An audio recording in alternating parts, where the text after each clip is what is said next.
जंगल में अभी बारिश हो रही है। चिड़िया के तीनों बच्चे बहुत डरे हुए हैं। उनकी माँ खाने की तलाश में घर से बाहर गई है। बच्चों ने पहली बार बारिश देखी है।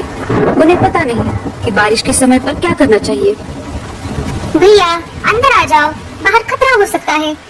माँ ने कहा है कि मेरे आने तक घोंसले से बाहर नहीं जाना। अरे मैं बाहर झांक कर देख रहा था कि ये आवाज कहाँ से आ रही है। मैंने देखा कि आसमान से बहुत सारा पानी नीचे गिर रहा है। कुछ भी हो गया, लेकिन तुम माँ के आने तक बाहर मत जाना। टीलू बाकी भाइयों से सबसे बड़ा और समझदार था। उस पर अपने छोटे भाइयों की देखरेख करने की जिम्मेदारी थी। अपनी माँ का इंतजार करने के सिवाय बच्चे कुछ और कर भी नहीं सकते थे।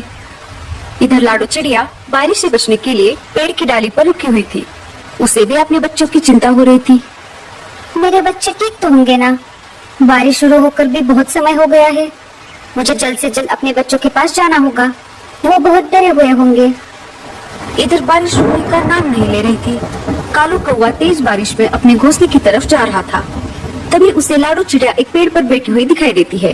वो उसके पास चला जाता है। अरे लाडो, तुम यहाँ? तुम अभी तक घर नहीं गई? इसका मतलब तुम्हारे बच्चे घर पर अकेले होंगे। हाँ कालू भैया, मुझे मेरे बच्चों की बहुत चिंता हो रही है। लाडो, मैं तुम्हें डराना नहीं चाहता, पर तुम्हें बताना ये बहुत जरूरी है।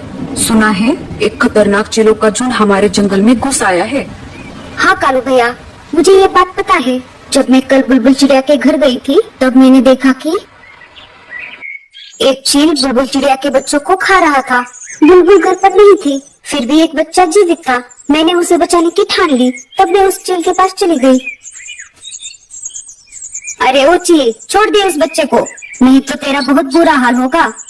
चील को गुस्सा आ गया और वो मुझसे कहने लगा, अरे ओ चिड़िया, तुम्हारा दिमाग तो ठीक है ना? भाग यहाँ से। अगर मेरा पेट भरा हुआ नहीं होता तो मैं तुम दोनों को भी खा जाता।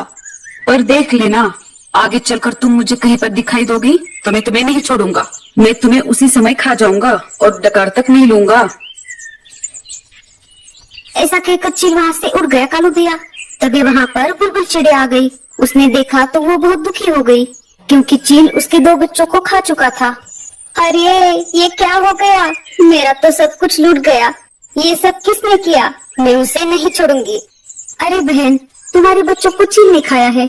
अगर मैं ऐन मौके पर नहीं आती तो चील तुम्हारे तीसरे बच्चे को भी खा जाता। तुम्हारा बहुत बहुत शुक्रिया। मैं तुम्हारा ये एहसान जिंदगी भर नहीं भूलूंगी लाडो चिड़िया।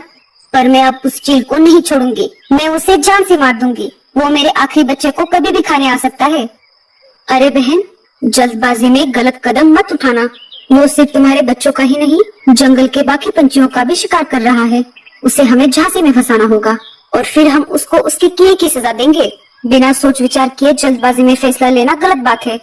ठीक है बहन, मैं कौन सा भी गलत कदम नहीं उठाऊंगी। अच्छा, तो ये सब हुआ था। बुलबुल चिड़िया के साथ तो बहुत बुरा हुआ। हम उस चील को तो क्या, बाकी सारे चीलों को भी नहीं छोड़ेंगे। हम उन सबको जंगल से खदेड़ देंगे। तुम जल्दी घर जाओ। हाँ कालू भैया, बारिश रुके या ना रुके, मुझे कैसे भी करके मेरे बच्चों के पास जाना होगा। ठीक है लाडो, मैं चलता हूँ। कालू वहाँ से निकल जाता है। बारिश बहुत तेज थी।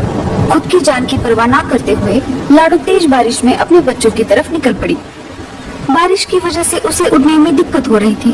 उसके पूरे पंख भीग चुके थे, फिर भी वो रुकने का नाम नहीं ले रही थी। उसे अपने बच्चों के पास जो जाना था